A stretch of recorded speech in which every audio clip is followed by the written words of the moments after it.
Hello friends, આજે આપણે દાળ પલાળવાની ઝંઝટ વગર જ બહારથી એકદમ ક્રિસ્પી અંદરથી સોફ્ટ એવા ટેસ્ટી મેંદુવડા બનાવીશું. મેંદુવડાની સાથે સાથે એકદમ ટેસ્ટી અને ઓછા ટાઈમમાં બની જતા સાંભારની રેસીપી પણ હું તમારી સાથે શેર કરીશ, અને સાથે સાથે સ્પેશિયલ સાઉથ ઇન્ડિયન નારિયેળની ચટણી પણ.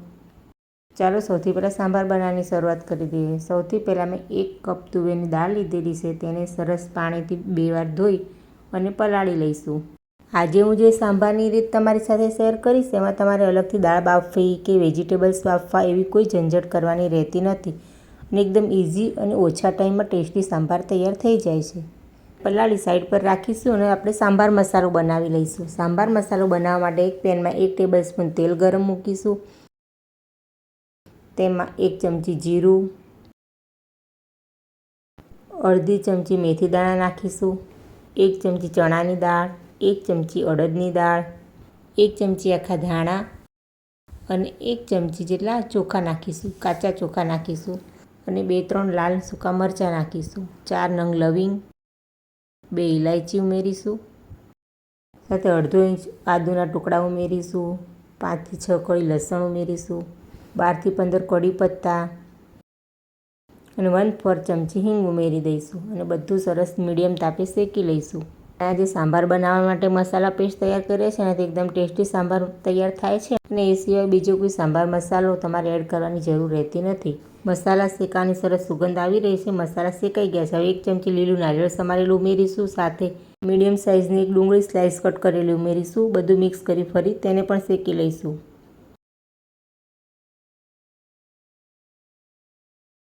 ડુંગળીને 2 થી 3 મિનિટ શેકી પછી મસાલા કરી લઈશું.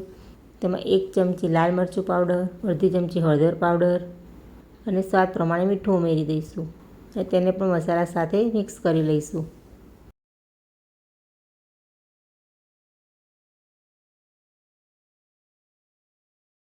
મસાલાને સારી રીતે મિક્સ કરી લઈશું અને પછી ગેસ બંધ કરી દઈશું અને એને ઠંડુ થવા દઈશું.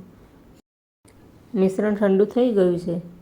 હવે એને મિક્સર જારમાં લઈ અને પેસ્ટ બનાવી લઈશું. ખરેખર આ મસાલા પેસ્ટથી સાંભાર ખૂબ જ ટેસ્ટી બને છે. મસાલા પેસ્ટ સરસ એકદમ સ્મૂથ ગ્રાઇન્ડ થાય એટલા માટે થોડું પાણી ઉમેરીશું અને ગ્રાઇન્ડ કરી લઈશું. સાંભાર બનાવવા માટેની મસાલા પેસ્ટ તૈયાર થઈ ગઈ છે. સાંભાર બનાવી લઈએ. સાંભાર બનાવવા માટે મેં અહીંયા કુકરમાં 3 ટેબલસ્પૂન તેલ ગરમ મૂક્યું છે. તેલ ગરમ થાય એટલે વઘારમાં 1 ઝીણું સમારેલું લીલું મરચું, સાથે 1 મીડિયમ સાઇઝની ડુંગળીની સ્લાઇસ કટ કરેલી, સરગવો ઉમેરીશું, સાથે દૂધી સમારેલી ઉમેરી દઈશું, અને 2 મીડિયમ સાઇઝના ટામેટાં સમારેલા ઉમેરી દઈશું, અને બધું બરાબર મિક્સ કરી લઈશું.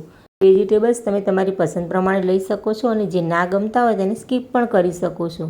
અને વેજીટેબલના ભાગનું મીઠું ઉમેરી દઈશું જેથી વેજીટેબલ જલ્દી સોફ્ટ થઈ જાય.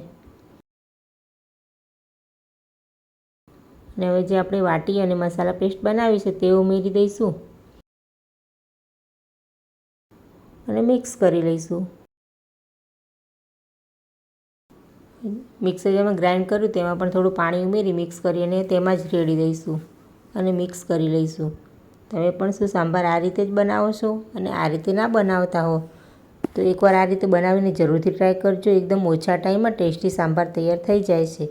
હવે આપણે જે પલાળી અને દાળ રાખી હતી તે ઉમેરી દઈશું, અને દાળને પણ મસાલા સાથે મિક્સ કરી લઈશું.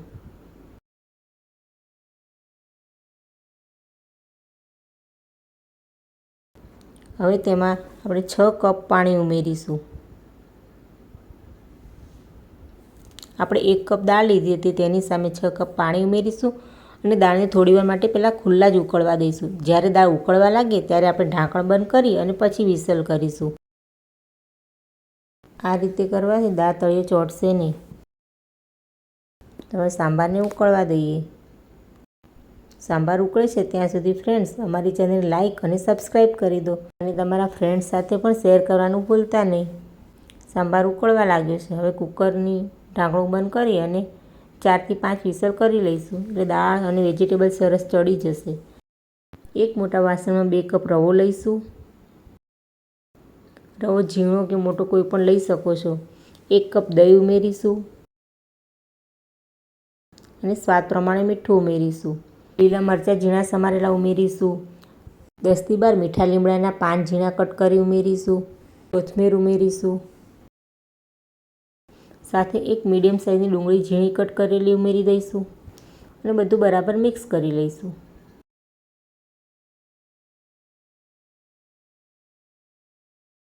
હાથની મદદથી ડો તૈયાર કરી લઈશું અને એકદમ સોફ્ટ ડો બાંધવા માટે જરૂર પૂરતું પાણી ઉમેરતા જઈશું.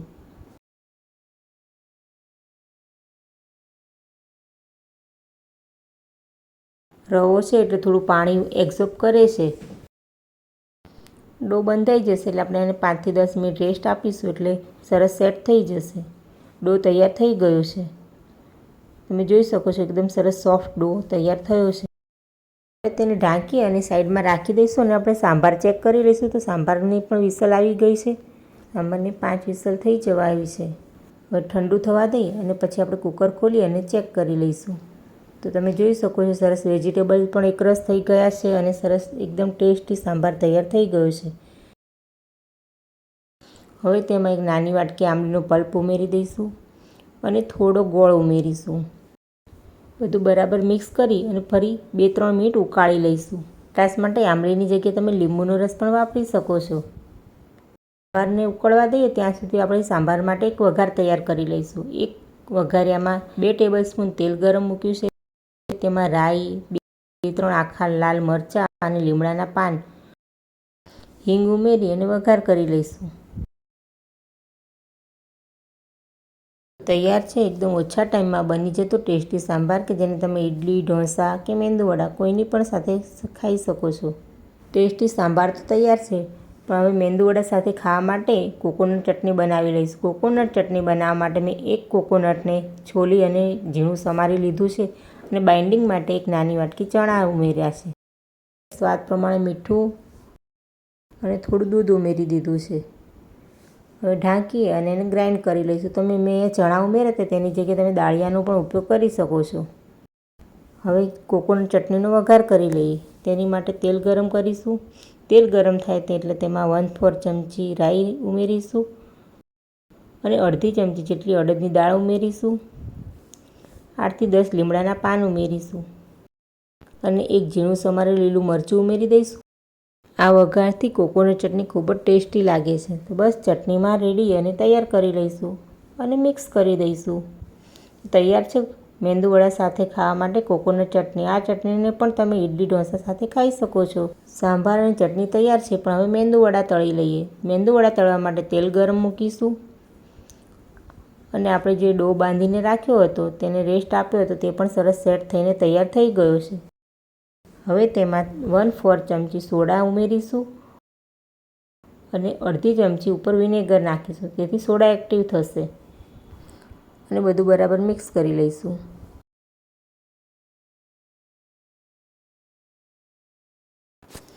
આ રીતે થોડું પાણી લઈ અને અથડીને પાણીવાળું કરીશું જેથી હાથમાં જે આપણે મેંદુવડાનો ડો છે એ મેંદુવડા વાળતી વખતે ચોંટે નહીં. હવે તેમાંથી એક બોલ્સ જેટલું ગુલ્લું તોડી લઈશું અને આ રીતે ગોળ વાળી અને આંગળીથી વચ્ચે કાણું પાડી અને મેંદુવડા તૈયાર કરી લઈશું.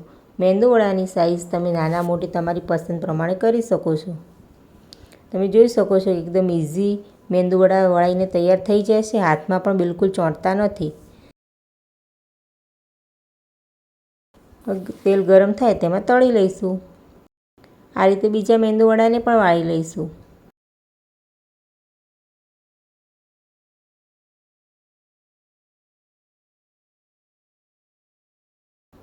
બધા મેંદુવડા આ રીતે તૈયાર કરી લઈશું અને લાઇટ ગોલ્ડન બ્રાઉન રંગના થઈ જાય ત્યાં સુધી તળીશું.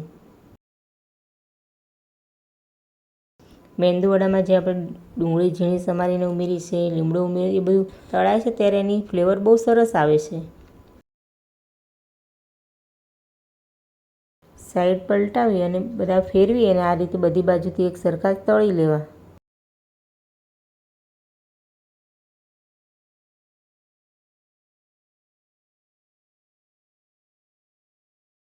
મેંદુવડા તળાઈને તૈયાર છે. બાકીના મેંદુવડા પણ એ જ રીતે તળી લઈશું.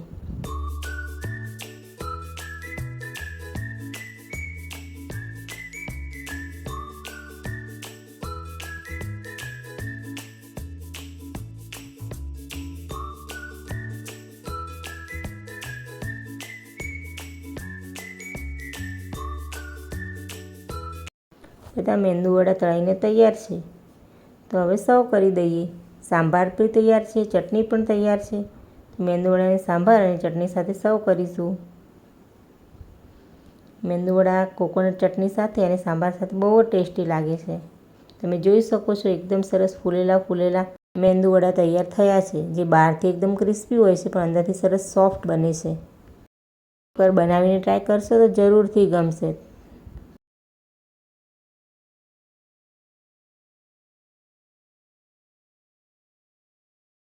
તમને ખુદને પણ વિશ્વાસ નહીં થાય કે દાળ પલાળ્યા વગર જે મેંદુવડા બનાવે એ પણ આટલા સોફ્ટ અને ટેસ્ટી બને છે. તો એકવાર બનાવીને જરૂરથી ટ્રાય કરો. અમારી ચેનલને લાઇક અને સબસ્ક્રાઈબ કરજો અને બેલ આઇકન દબાવવાનું ભૂલતા નહીં, જેથી બીજા નવી રેસીપીના વિડીયોની નોટિફિકેશન સૌથી પહેલાં તમને મળશે. તો એકદમ ઇઝી અને ફટાફટ બની જતા મેંદુવડા સાંભાર અને ચટણી સાથે બહુ જ સરસ લાગે છે. એકવાર બનાવીને જરૂરથી ટ્રાય કરજો.